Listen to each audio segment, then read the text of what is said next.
नमस्कार, news today India में आप लोगों का स्वागत है। जो सीधी तस्वीरें देख पा रहे हैं, कांग्रेस की ओर से मिছিল का आयोजन किया गया है। इस्लामपुर थाना में इस वक्त जो है वह मिছিল आकर पहुंची है। सीधी तस्वीरें देख पा रहे हैं। इस वक्त जो है एक तरह से कह सकते हैं कि कांग्रेस के कार्यकर्ता जो है इस्लामपुर थाना का जो गेट है उस गेट को खोलने की कोशिश कर रहे हैं। दूसरी ओर इस्लामपुर थाना के पुलिस अधिकारी जो है गेट को जो है बंद करके रखे हैं। सीधी तस्वीरें यहाँ पर देख पा रहे हैं। आप सभी को जो है पूरा विषय बताने की कोशिश करेंगे, लेकिन इस वक्त देख पा रहे हैं कांग्रेस के कार्यकर्ता जो है इस्लामपुर शहर के न्यू बस स्टैंड से जो है रवाना होकर मिছিল का शुभारंभ करके इस वक्त इस्लामपुर थाना पहुंचे हैं तथा हर तरह से गेट को जो है तोड़ने की कोशिश कर रहे हैं। सीधी तस्वीरें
ধন্যবাদ।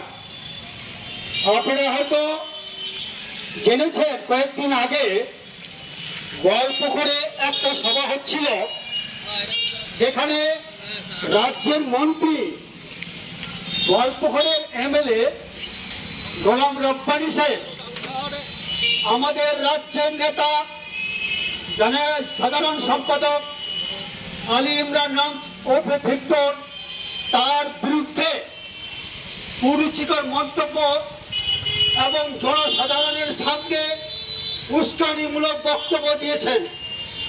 তাই আজকে প্রত্যেক জায়গায় করণদিঘি থেকে শুরু করে গোয়ালপুকুর, চাকুলিয়া, আজকে ইসলামপুর, কালকে আমরা চপড়াই করবো, ধিক্কার মিছিল করছি আমরা তার বিরুদ্ধে।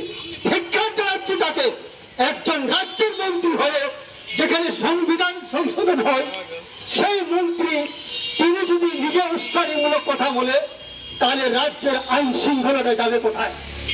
এটা ভাবার বিষয়, জনসাধারণকে চিন্তা করতে হবে।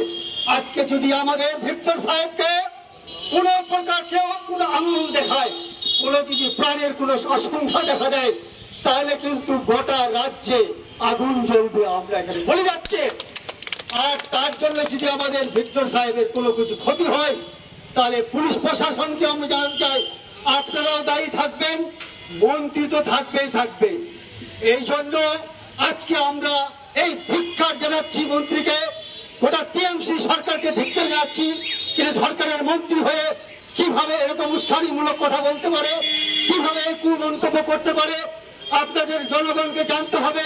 গোটা পশ্চিমবাংলার মানুষ ভেবে নিন, এখন বিধানসভা নির্বাচন সামনে বছর আছে, অনেক সময় আছে। তার আগে নিজের এলাকায় এখন বিধানসভাগুলোতে একজন মন্ত্রী গিয়ে এরকম কথাবার্তা বলতে পারে না। যদি আমরা ভাবতাম যে কোনো গ্রামের একটা ছোট্ট মোটো অসফল কোনো নেতা যদি এইগুলো বলতো তাহলে সেটাকে আমরা ডন কেয়ার করতাম, আমরা ওটাকে বলতাম না। কিন্তু রাজ্যের মন্ত্রী হয়ে কিভাবে এই কথাটা বলতে পারে? তিনি তো একজন রাজ্য ক্যাবিনেট মন্ত্রী, তিনি হচ্ছেন পূর্ণমন্ত্রী একজন। তার জন্য আপনাদের সমস্ত জনগণকে আমি জানাতে চাই, এর আগে আপনারা জানেন বাইপাস যখন আন্দোলন হয়, যারা কৃষকরা জমি দিয়েছিলেন, কৃষকরা জমির টাকা পায়নি সঠিকভাবে, সেটাতে আমাদের এমএলএ সাহেব, তখন এমএলএ ছিলেন, এখন প্রাক্তন এমএলএ, সেই এমএলএ সাহেব ইসলামপুরে এসে সেই বাইপাসে আন্দোলন করেছিলেন। সেই সময় শুভেন্দু অধিকারী তখন মন্ত্রী ছিল তৃণমূলের, বলঞ্চাতে এসে জনসভা করলেন, সেখানে ভাষণ দিলেন যে ভিক্টর যদি এখানে রাস্তা আটকাতে আসে তাকে লাঠি পিটা দিবেন। আজকে সে নিজেই বিজেপিতে পালিয়েছে নিজের প্রাণ বাঁচাবার জন্য। ওর বিরুদ্ধে যত ছিল অভিযোগ, টাকা লেনদেনের অভিযোগ, সেইগুলো যান বাঁচাবার জন্য নিজে এখন বিজেপিতে গিয়ে বাস ওখানে সুনামধন্য হয়ে গেছে। তা আমার কথা হচ্ছে যে রব্বানী সাহেব আজকে ভিক্টর সাহেবের উপর যেগুলো অভিযোগ আনতেছে যে বিজেপির কাছ থেকে টাকা নিয়েছে, অমুকের কাছ থেকে টাকা নিয়েছে, আরে ভাই ভিক্টর টাকা নিয়েছে না কি নিয়েছে, আপনি আজকে তাকে ধমকিও দিচ্ছেন, তো কালকে আপনি কি আবার ওই শুভেন্দুর মতো কি বিজেপিতে জয়েন করবেন নাকি? এটা আমাদের সন্দেহ হচ্ছে। আপনার বাড়িতে তো বিজেপির ওখানকার নেতা, বিজেপি আপনার বাড়ির লোক, তো টাকার লেনদেন তো আপনার সঙ্গে ওখানে হওয়া উচিত। তো ভিক্টর সাহেবকে টাকা লেনদেনের কথা বলতে যাচ্ছেন কেন? বিজেপি তো আপনার ঘরেই আছে, তা আপনি তৃণমূলে ও বিজেপি। তা আমরা তো আগে থেকে বলে আসতেছি যে মোদি আর দিদি তারা তো একই ঘরের ঘাটের জলের পানি, তারা তো একটাই ঘাট। তো আজকে আমি জনগণকে জানাতে চাই যে বিধানসভা ভোট আসার আগে এরকম কুরুচিকর মন্তব্য করাটা, এইটা প্রশাসনিক এবং আইন শৃঙ্খলা, রাজ্যের আইন শৃঙ্খলা বিঘ্ন হতে পারে। তার জন্য সমস্ত জনগণকে জানাতে চাই যে আপনারা ভাবেন যে তৃণমূল আসলে কোন রূপ ধারণ করতে পারে। যখন পঞ্চায়েত ভোট হয়, পঞ্চায়েত ভোটে 8টার সময় কি করে ভোট হয়ে যায়, পুলিশকে কোনো বুথে যেতে দেয়নি। সে কেন্দ্রীয় বাহিনীগুলো ছিল, কেন্দ্রীয় বাহিনীগুলো মাটিগুন্ডাতে বসায় রেখেছে। ওদিকে আর ডিমডি খন্তি 28টা বুথ পঞ্চায়েত ভোটের সময় আমি জেলা পরিষদে ছিলাম, সকালবেলায় গিয়ে দেখি কয়েকটা বুথে একেবারে পুরো 8টার সময় বুথ বন্ধ করে ভোট হয়ে গেছে। প্রশাসন, নির্বাচন কমিশন, অবজারভার থেকে শুরু করে ইসলামপুরের আইসি তখন ছিলেন ওই চক্রবর্তী সাহেব, হ্যাঁ তাকে আমি ফোন করি, বলছে কোথায় কোথায়, আমি সব বুথ নম্বরগুলো অঞ্চল জানাই দিলাম, তারপরে ফোন বন্ধ। এই যে ঘটনাগুলো ঘটছে, এরা বিধানসভাতে এরকম ঘাপলা করতে পারে।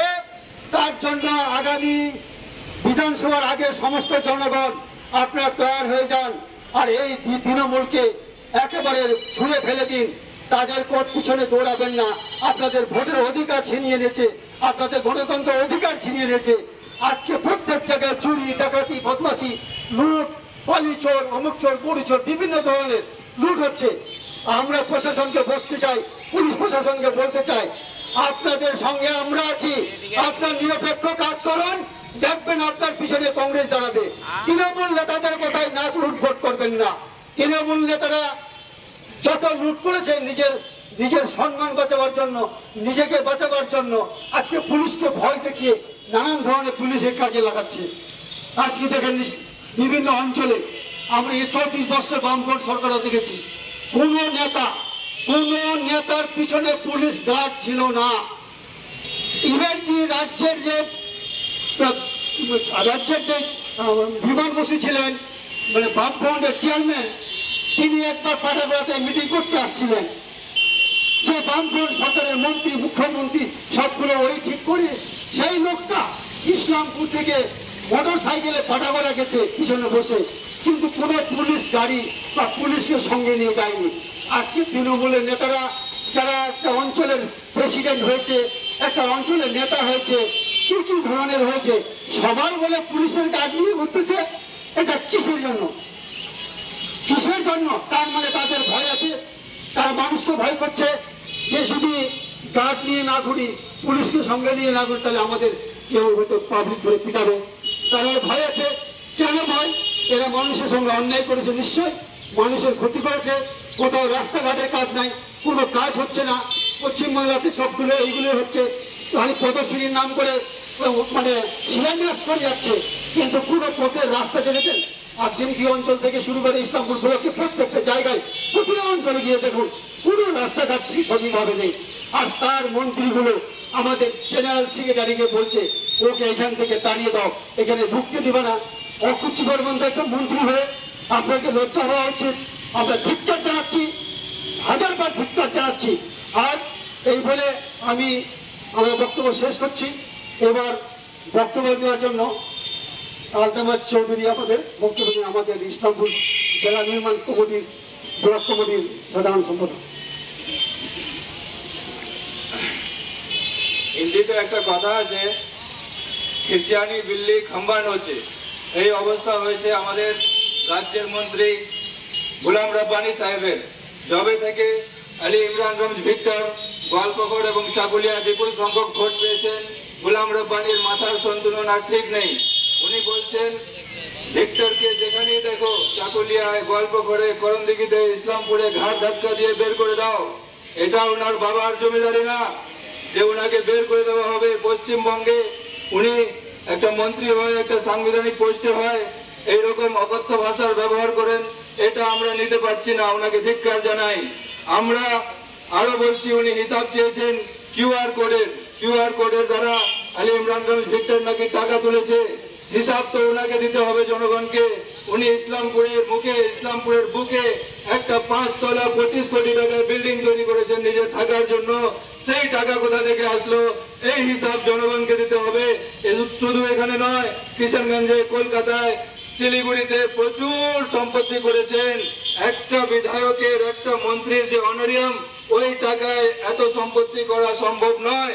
এই টাকা আসলো কোথা থেকে, এই হিসাব জনগণকে লাগবে ঠিক নির্বাচনের আগে। গোলাম রব্বানী এবং তার সহযোগী যে নেতাগুলো আছে টিএমসির, সবাইকে হিসাব দিতে হবে জনগণকে, যে সেই বিশাল আকার গাড়ি, সেই বিশাল আকার বাড়ি কোথা থেকে আসছে, ওনাদের অ্যাকাউন্টে এত টাকা কোথা থেকে আসছে, এই হিসাব দিতে হবে ওনাকে। এবার তানভীর, তুমি কি বলবে?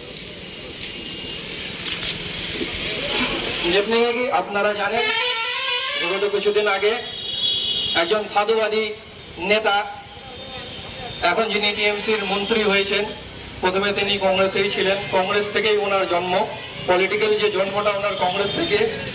আজ নিজের সুবিধার্থে উনি টিএমসিতে গেছেন এবং আজ ওনার মতো আরো আমরা দেখতে পাচ্ছি আমাদের ইসলামপুরে রয়েছেন, ইসলামপুরের যে আমাদের চেয়ারম্যান সাহেব রয়েছেন, যিনি এখন ডিস্ট্রিক্ট প্রেসিডেন্ট টিএমসি। তো এইসব সুবিধাবাদী লোকেরা ভিক্টর দার মতো একজন জনদরদি লড়াকু নেতাকে বলছেন বলে উনি বলে মানুষের টাকা খেয়ে নিয়েছেন, উনি বলে বিজেপির দালাল। তো আমি এটাই বলবো, স্পেশালি আমি ইসলামপুর থেকে শুরু করব। ইসলামপুর মিউনিসিপ্যালিটিতে আপনারা যদি দেখেন, তো ইসলামপুর মিউনিসিপ্যালিটিতে চেয়ারম্যানের যে ওয়ার্ডটা আছে, ওই ওয়ার্ড থেকে বিজেপি লিড কেমনি করে নিয়েছে। যদি বিজেপির দালালি কেউ করেছে, তো এই টিএমসির যে ডিস্ট্রিক্ট প্রেসিডেন্ট রয়েছে, উনি দালালি করেছেন। যদি কেউ দালালি করে রেখেছে, তো পুরো টিএমসি দলটা দালালি করে রেখেছে। দিনে এরা টিএমসি, রাত্রে বিজেপি। যদি দিনে টিএমসি আর রাত্রে বিজেপি না হতো, তাহলে জায়গায় জায়গায় যেখানে এনাদের এমএলএ রয়েছে, যেখানে এনাদের কাউন্সিলর রয়েছে, যেখানে এনাদের চেয়ারম্যান রয়েছে, ওই জায়গাগুলো থেকে বিজেপি এতগুলো লিড কেমনি করে নিতে পারে। আর একটা লাস্ট কথা বলে যাব, উনি যে বললেন রব্বানী সাহেব, যে বলে ইসলামপুর, করণদিঘি যেখানে পাবেন ওনাকে ঘাড় ধাক্কা দিয়ে বের করবেন। আমি এখান থেকে বলে যেতে চাই, যদি ওনাকে ইসলামপুরে কেউ কিছু করলো, ভিক্টর দার সাথে কিছু একটা হলো, আমরাও ছেড়ে কথা বলবো না, এটা বলে দিচ্ছি। আর এর সাথে আরেকটা কথা বলবো, উনি যদি যত তাড়াতাড়ি ক্ষমা না চান, এর থেকে বৃহত্তর আন্দোলন হবে এবং পুরো বাংলাটা উত্তাল হয়ে দাঁড়াবে। এই বলে আমি আমার বক্তব্য শেষ করছি। এরপরে আমাদের আইএনটিসি প্রেসিডেন্ট নাজিম শরীফ অ্যাডভোকেট। আমাদের পশ্চিমবাংলার নেতা আলী ইমরানগঞ্জের উপর আমাদের চৌধুরী সরকার, যে সরকারের মন্ত্রী আমাদের নেতা আলী ইমরানের উপরে যেভাবে কুমন্তব্য করেছেন, আমরা পারি যে একজন সম্মানের পদে রয়েছেন, সম্মানের পদে থেকে তিনি এমন ভাষায় কথা বলবেন, সেটা আমরা মানে নিতে পারছি না। আমাদের পশ্চিমবাংলার মুখ্যমন্ত্রী এতটাই নিজে নেমে নিতে পারে যে মানুষকে কিভাবে কথা বলতে হয় সেটাও জানতে না পারে না। আমি ইসলামপুরের মাটিতে দাঁড়িয়ে বলতে পারি যে আগামী 26শে ইলেকশন আমরা এইভাবে লড়াই লড়বো যে পশ্চিমবাংলার মমতা ব্যানার্জি যে নবান্নের বসে রয়েছে, সেই নবান্নের যে চেয়ারে বসে রয়েছে, সেই চেয়ারটা তাদের ভেঙে পড়ে যাবে। আমাদের পশ্চিমবাংলার মানুষ এখন বুঝে গেছে যে টিএমসি সরকার শুধুমাত্র চোরের সরকার, টিএমসি সরকার দালালের সরকার, টিএমসি সরকার কোন মানুষের উপকার করতে পারে না, উন্নয়ন করতে পারে না, এটা শুধু মানুষকে ভয় দেখাতে পারে। আজকে গোলাম রব্বানী মুখ্যমন্ত্রী গোলাম রব্বানী যিনি এইভাবে কুমন্তব্য করেছেন আমাদের আলী ইমরানগঞ্জের উপর, আমি গোলাম রব্বানীকে জিজ্ঞাসা করতে পারি